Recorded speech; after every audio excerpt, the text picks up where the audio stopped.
Hello दोस्तों, कैसे हैं आप सभी। मैं आकाश सर स्वागत करता हूं अपने यूट्यूब चैनल आकाश सर केमिस्ट्री में।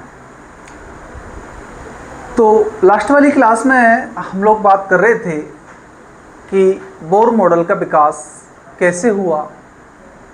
इस विकास के संदर्भ में हम लोगों ने बात की थी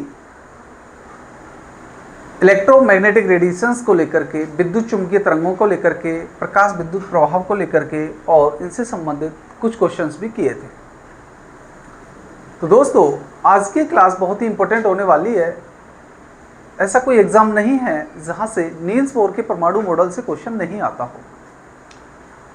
तो चलिए हम स्टार्ट करते हैं इस क्लास को और जुड़े रहिए हमारे साथ। बोर का जो परमाणु मॉडल है ये कहता है कि अर्थात नील्स बोर का जो परमाणु मॉडल केवल एक इलेक्ट्रॉन तंत्र पर लागू होता है। किस पर? एक इलेक्ट्रॉन तंत्र पर। तो बोर का परमाणु मॉडल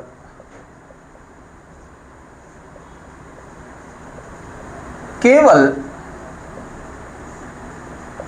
एक इलेक्ट्रॉन तंत्र पर, एक इलेक्ट्रॉन तंत्र पर लागू होता है, लागू होता है। अर्थात ये उन परमाणु पर लागू होता है जिनमें इलेक्ट्रॉनों की संख्या एक होती है। अर्थात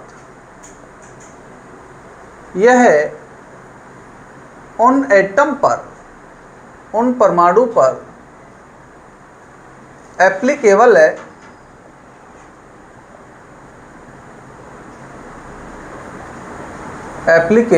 जिनमें इलेक्ट्रॉनों की संख्या कितनी है? एक है। जिनमें इलेक्ट्रॉन की संख्या एक है या एक होती है।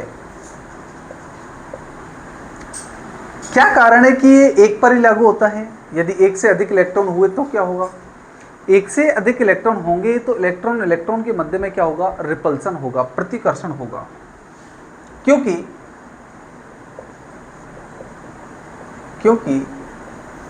एक से अधिक इलेक्ट्रॉन होने पर इलेक्ट्रॉन इलेक्ट्रॉन के मध्य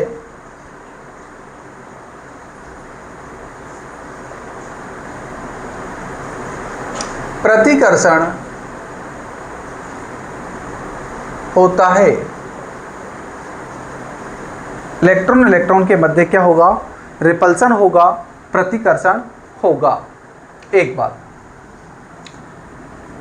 दूसरी बात इन्होंने बताई कि इलेक्ट्रॉन नाभिक के चारों ओर चक्कर लगाता है, ठीक है।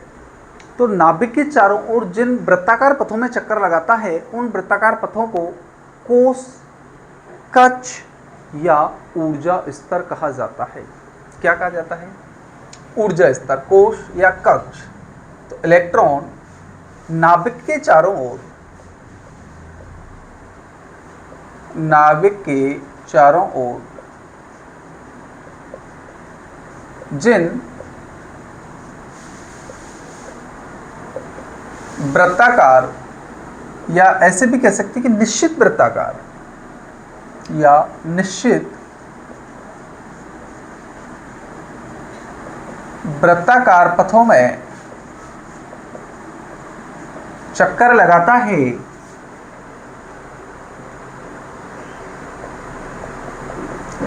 चक्कर लगाता है, उन पथों को कोश या ऊर्जा स्तर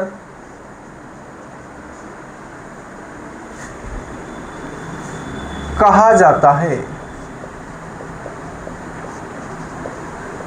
क्या कहते हैं? कोश कह सकते हैं, कक्ष कह सकते हैं और उन्हें ऊर्जा स्तर भी कह सकते हैं या कहते हैं। क्योंकि ऊर्जा स्तर क्यों कहते हैं? क्योंकि प्रत्येक कोश की या स्तर की ऊर्जा निश्चित होती है। कैसी होगी? निश्चित होती है। कोई भी इलेक्ट्रॉन है वो नाभिक के चारों ओर जिन वृत्ताकार पथों में चक्कर लगा रहा है, उन वृत्ताकार पथों को, उन निश्चित वृत्ताकार पथों को क्या बोलेंगे? कोश बोलेंगे, कक्ष बोलेंगे या ऊर्जा स्तर बोलेंगे। इलेक्ट्रॉन नाभिक के चारों ओर हर जगह उपस्थित नहीं है, हर जगह चक्कर नहीं लगाता है। वो एक निश्चित स्तर है, एक निश्चित स्थान है। उस स्थान को हम लोग क्या कहते हैं? कोश, कक्ष या ऊर्जा स्तर। अब उसको ऊर्जा स्तर क्यों कहते हैं? क्योंकि प्रत्येक स्तर की या प्रत्येक कोश की जो एनर्जी है वो कैसी है? फिक्स है। पहले वाले की अलग होती है, दूसरे वाले की अलग होती है, तीसरे वाले की अलग होती है। आगे चल के पढ़ेंगे कि जैसे जैसे कोश बढ़ते जाते हैं तो उनकी एनर्जी बढ़ती जाती है। ठीक है ना? चलिए, इन कोशों को n से प्रदर्शित करते हैं। किससे? n से प्रदर्शित करते हैं। यहां n बराबर 1 2 3 4 डॉट डॉट डॉट और ये अनंत तक हो सकता है, या n बराबर k l m n dot dot dot हो सकता है। एक बार दोबारा समझेंगे। नाभिक के चारों ओर इलेक्ट्रॉन जिन वृत्ताकार पथों में चक्कर लगाता है, उन वृत्ताकार पथों को कोश कह सकते हैं, ऊर्जा स्तर कह सकते हैं, कक्ष कह सकते हैं।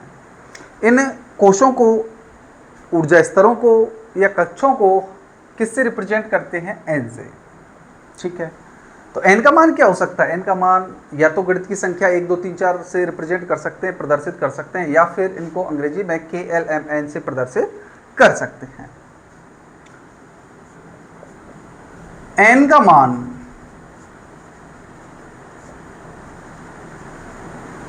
कभी भी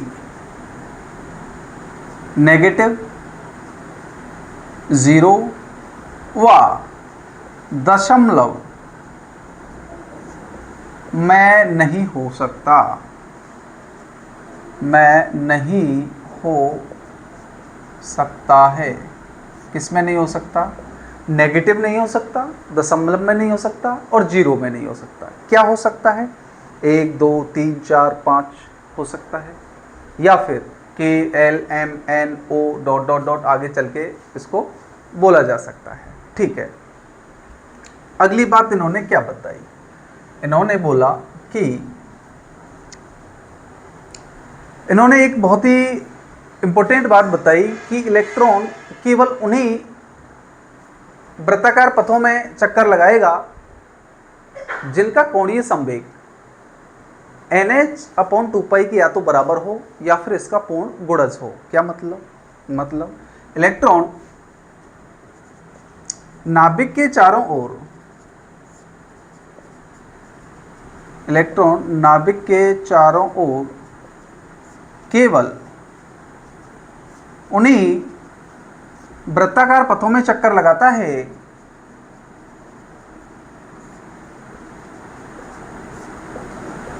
उन्हीं वृत्ताकार पथों में चक्कर लगाता है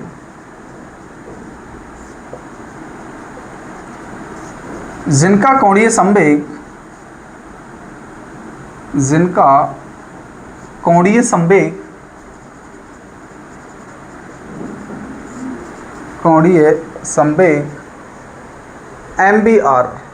MVR बराबर NH/2π के बराबर हो,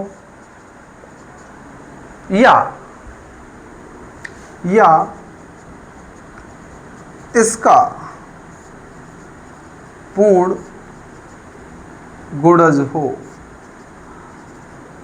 क्या मतलब है कि इलेक्ट्रॉन हर जगह चक्कर नहीं लगाएगा। कहाँ लगाएगा? जिसका कोणीय संवेग MVR का मान या तो NH/2π के या तो बराबर होना चाहिए या फिर इसका पूर्ण गुणज होना चाहिए। इसका मतलब क्या होता है? ज़्यादा कुछ डिटेल्स में नील्स बोर साहब इसको एक्सप्लेन नहीं कर पाए थे, लेकिन यहाँ n बराबर कोश की संख्या है। कोश की संख्या है। किसकी संख्या है? कोश की। ठीक है। इलेक्ट्रॉन केवल उन्हीं वृत्ताकार पथों में चक्कर लगाएगा जिनका कोणीय संवेग एमबीआर का मान या तो NH/2π के बराबर होना चाहिए या फिर इसका पूर्ण गुणज होना चाहिए। और क्या बताया इन्होंने? और इन्होंने बोला था कि नाभिक के चारों ओर चक्कर लगाता हुआ इलेक्ट्रॉन जब वो चक्कर लगाता है तो उस पर दो विपरीत व समान बल कार्य करते हैं। क्या मतलब? मतलब है कि रदरफोर्ड साहब बता रहे थे कि जब इलेक्ट्रॉन नाभिक के चारों ओर चक्कर लगाता है तो अपनी ऊर्जा में निरंतर कमी करेगा तो वो अंत में वो नाभिक में गिर जाना चाहिए, लेकिन ऐसा नहीं होता है। तो उनकी कमी को यहाँ नील्स बोर साहब एक्सप्लेन करते हैं, बताते हैं उनकी कमी को यहाँ दूर किया जाता है नील्स बोर साहब के द्वारा। उन्होंने बोला, बोर साहब ने बोला कि नाभिक के चारों ओर जब इलेक्ट्रॉन चक्कर लगाता है तो उस पर दो समान व विपरीत बल कार्य करते हैं। जब नाभिक के चारों ओर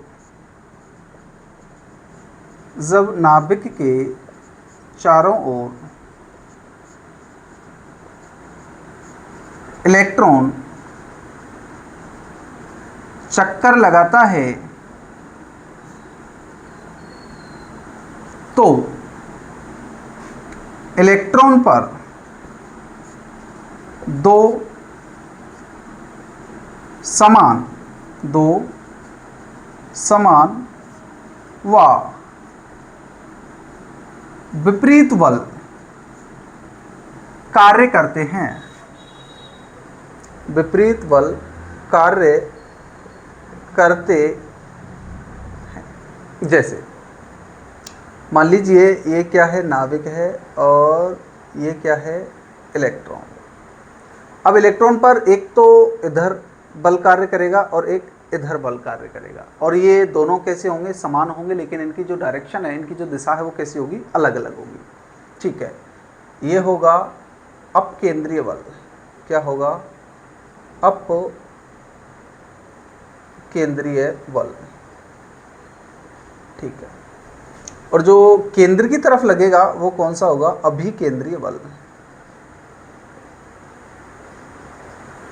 अभिकेंद्रीय बल। इनकी दिशा अपकेंद्रीय और अभिकेंद्रीय की दोनों की अलग अलग है, लेकिन इनका जो मान है वो कैसा है? समान है। ठीक है। ये होता है अभिकेंद्रीय जो बल होता है वो होता है कि Zd²/r², और ये होता है mv²/r। और ये दोनों कैसे हैं? समान है, लेकिन इनकी जो डायरेक्शन है वो अलग अलग है। जो ये अभिकेंद्रीय बल है ना, ये इलेक्ट्रॉन के वेग के कारण उत्पन्न होता है। तो यहाँ लिख सकते हैं जो अभिकेंद्रीय बल है ये है इलेक्ट्रॉन के वेग के कारण उत्पन्न है या होता है। ठीक है। और ये दोनों बल कैसे हैं? समान है, लेकिन इनकी डायरेक्शन कैसी है? अलग अलग है। तो हम क्या लिख सकते हैं? अपकेंद्रीय बल बराबर है अभिकेंद्रीय बल के। अपकेंद्रीय और अभिकेंद्रीय दोनों कैसे हैं? समान हैं, लेकिन इनकी जो दिशा है वो कैसी है? अलग अलग है। एक तो केंद्र की तरफ और एक केंद्र से विपरीत दिशा में है। जो अपकेंद्रीय बल होता है वो क्या होता है? mv²/r बराबर है kZd²/r²। अब जो ये अभिकेंद्रीय जो बल है ना, ये अभिकेंद्रीय बल क्या है? ये अभिकेंद्रीय बल वह बल है जो नाभिक और इलेक्ट्रॉन के मध्य में एक कूलम्बिक बल है। क्या है? यह है नाभिक व इलेक्ट्रॉन के मध्य कूलम्बिक बल है। नाभिक क्या है? Positive charge. इलेक्ट्रॉन क्या है? Negative charge. इन दोनों के मध्य में ये क्या लग रहा है? एक कूलाम्बिक बल लग रहा है। ठीक है, तो यहाँ तक की बात समझ में आई। एक बार रिपीट करते हैं। बोर साहब का परमाणु मॉडल चल रहा है और बोर के अनुसार जो बोर का जो परमाणु मॉडल है वो केवल एक इलेक्ट्रॉन तंत्र पर लागू होता है। एक से अधिक इलेक्ट्रॉन रखने वाले परमाणु पर यह एप्लीकेबल नहीं होता, ये लागू नहीं होता है। क्यों नहीं होता? क्योंकि जब एक से अधिक इलेक्ट्रॉन होंगे तो बोर साहब का मानना था कि जब एक से अधिक इलेक्ट्रॉन होंगे तो इलेक्ट्रॉन इलेक्ट्रॉन के मध्य में क्या होगा? रिपल्सन होगा या प्रतिकर्षण हो जाएगा। ठीक है ना। नाभिक के चारों ओर वृत्ताकार, जिन वृत्ताकार या निश्चित वृत्ताकार पथों में जो इलेक्ट्रॉन चक्कर लगाता है उन पथों को क्या कहा जाता है? या कोश या फिर ऊर्जा स्तर कहा जाता है। और प्रत्येक कोश की जो ऊर्जा है ना वो निश्चित होती है, इसीलिए इनको क्या कहा जाता है? ऊर्जा स्तर कहा जाता है। और इन कोशों को किससे रिप्रेजेंट करते हैं? एन से। और एन का मान क्या हो सकता है? 1 2 3 4 5 डॉट डॉट डॉट आगे भी हो सकता है और अंत तक हो सकता है इनको, या फिर KLMN डॉट डॉट डॉट से प्रदर्शित इनको कर सकते हैं। इनका मान क्या नहीं हो सकता? इनका मान नेगेटिव नहीं हो सकता, इनका मान दशमलव में नहीं हो सकता और इनका मान 0 नहीं हो सकता। फिर उन्होंने बोला कि इलेक्ट्रॉन नाभिक के चारों ओर जिन उन्हीं वृत्ताकार पथों में चक्कर लगाएगा जिनका कोणीय संवेग का मान या MBR का मान NH अपॉन या तो 2 पाई के बराबर हो या फिर इसका पूर्ण गुणज हो। और ज़्यादा बोर साहब इसको एक्सप्लेन नहीं कर पाए थे। यहाँ n का मान क्या है? n बराबर क्या है? n बराबर है कोशों की संख्या। ठीक है। जब इलेक्ट्रॉन नाभिक के चारों तरफ चक्कर लगाता है तो उस पर दो समान व विपरीत बल कार्य करते हैं। एक तो होता है अपकेंद्रीय बल और एक होता है अभिकेंद्रीय बल। जो अपकेंद्रीय बल होता है वो केंद्र से बाहर की तरफ लगता है और जो अभिकेंद्रीय बल होता है वो केंद्र की तरफ लगता है। ठीक है। अब जो अभिकेंद्रीय बल होता है वो होता है KZ² अपॉन R² होता है और जो अपकेंद्रीय बल होता है वो क्या होता है? MB² upon R। और ये दोनों कैसे होते हैं? समान होते हैं, लेकिन इनकी डायरेक्शन है वो कैसी होती है? अलग अलग होती है। और जो ये अपकेंद्रीय बल है ना ये किसके कारण उत्पन्न होता है? ये इलेक्ट्रॉन के वेग के कारण उत्पन्न होता है। जबकि जो अभिकेंद्रीय बल है ये नाभिक और इलेक्ट्रॉन के मध्य में एक क्या होता है? एक कूलाम्बिक बल होता है। ठीक है। और इन्होंने बताया और इन्होंने बोला कि इलेक्ट्रॉन जब अपने कोश में चक्कर लगा रहा होता है तो वो ना तो किसी प्रकार की एनर्जी को एब्जॉर्ब करता है और ना इमिट करता है। ठीक है। हाँ, तो लिखेंगे जब इलेक्ट्रॉन अपने कोश में या कक्ष में चक्कर लगाता है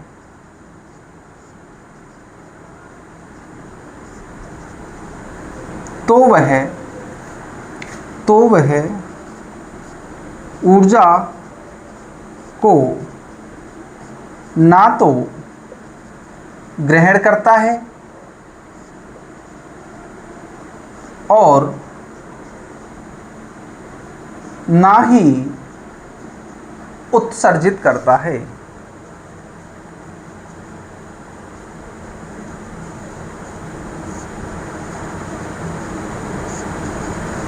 क्या मतलब ये हुआ कि एक कोश की एनर्जी वो फिक्स होती है। ठीक है।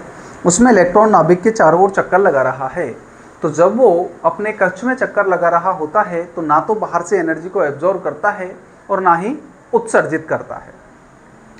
लेकिन जब वो अपने किसी कोश में उपस्थित है और वो अपने कोश में नाभिक के चारों ओर चक्कर लगा रहा है और यदि उसने बाहर से एनर्जी को एब्जॉर्ब कर लिया, बाहर से एनर्जी को ले लिया तो क्या होगा?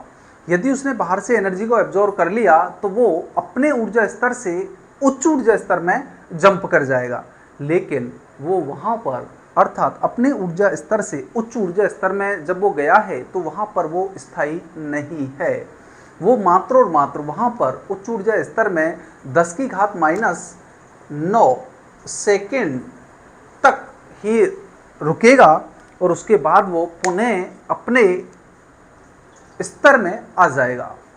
तो जो एनर्जी को उसने ग्रहण किया था, जिस एनर्जी को उसने बाहर से कंज्यूम किया था, उस एनर्जी को वो त्याग देगा।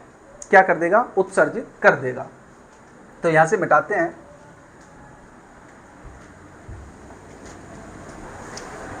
इन्होंने बोला कि नाभिक के चारों तरफ जब इलेक्ट्रॉन चक्कर लगाता है तो वो किसी भी प्रकार से एनर्जी को ना तो वो ग्रहण करता है और ना ही वह एनर्जी को उत्सर्जित करता है, लेकिन जैसे ही उसने एनर्जी को एब्जॉर्व कर लिया तो वो अपने ऊर्जा स्तर से उच्च ऊर्जा स्तर में चला जाएगा और वह उच्च ऊर्जा स्तर में जाकर के भी स्टेबल नहीं होगा, तो वो पुनः किस में आएगा, अपने ही कोश में आएगा और अपने कोश में आने पर जिस एनर्जी को उसने एब्जॉर्व किया था, ग्रहण किया था, वो उसको क्या करेगा, त्याग देगा।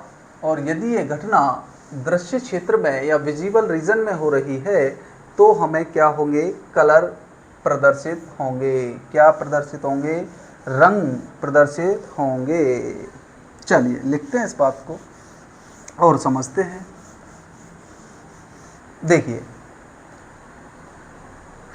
मान लीजिए ये कोई, माना ये ऊर्जा स्तर है, ठीक है, तो मैंने बोला n बराबर 1, इसको बोलते हैं ग्राउंड स्टेट, मूल अवस्था, इसी को बोलते हैं आद्य अवस्था,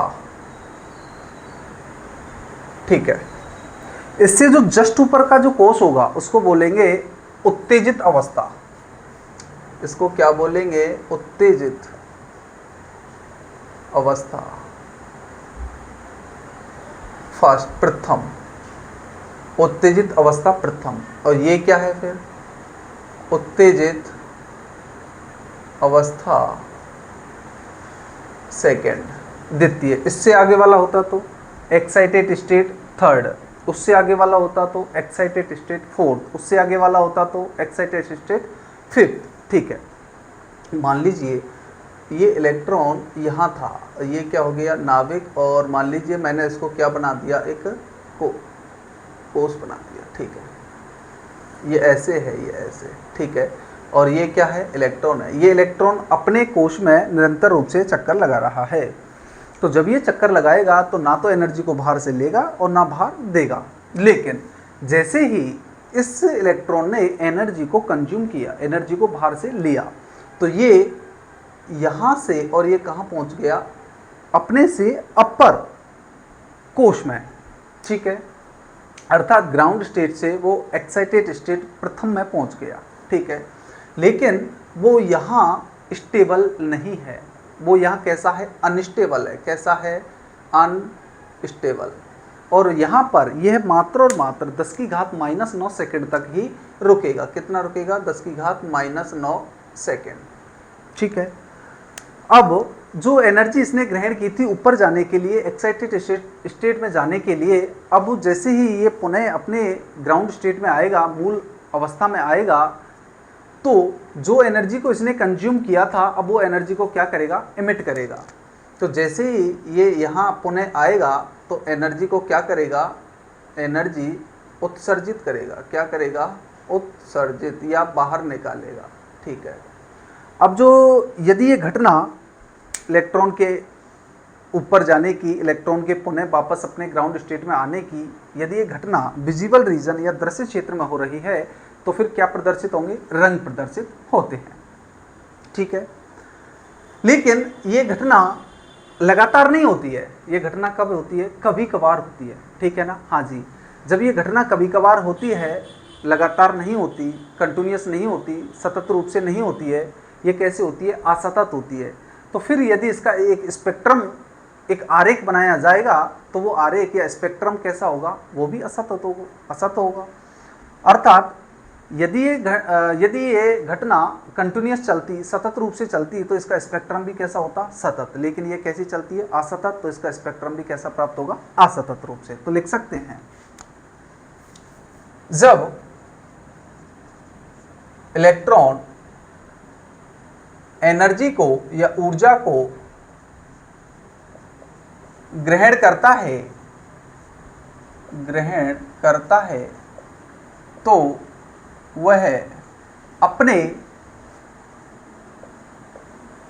ऊर्जा स्तर से उच्च ऊर्जा स्तर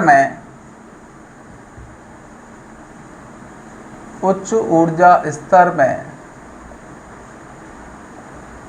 चला जाता है, लेकिन उस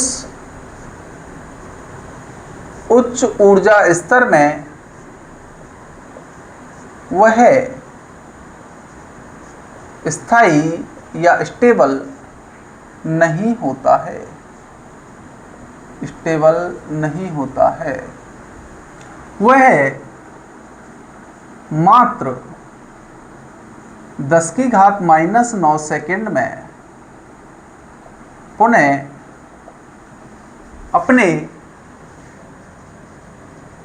अपनी मूल अवस्था में आ जाता है तथा ऊर्जा को उत्सर्जित करता है। ऊर्जा को क्या करेगा? वो एमिट करेगा, बाहर निकालेगा या फिर उत्सर्जित करेगा। यदि यह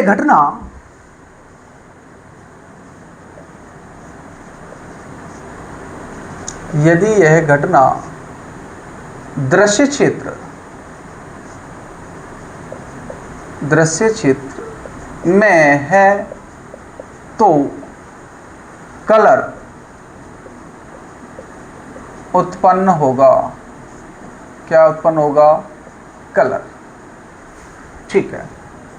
और क्या बताया इन्होंने? और इन्होंने बोला कि इलेक्ट्रॉन लगातार अपनी ऊर्जा स्तर से उच्च ऊर्जा स्तर में नहीं जाता है। ये कब जाता है? ये कभी कभार जाता है।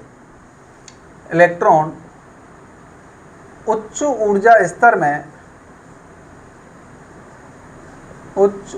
स्तर में लगातार ना जाकर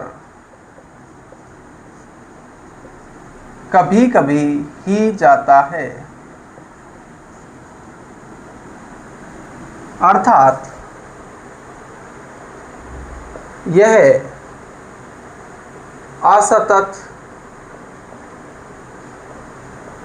रूप से जाता है। इसलिए इसका स्पेक्ट्रम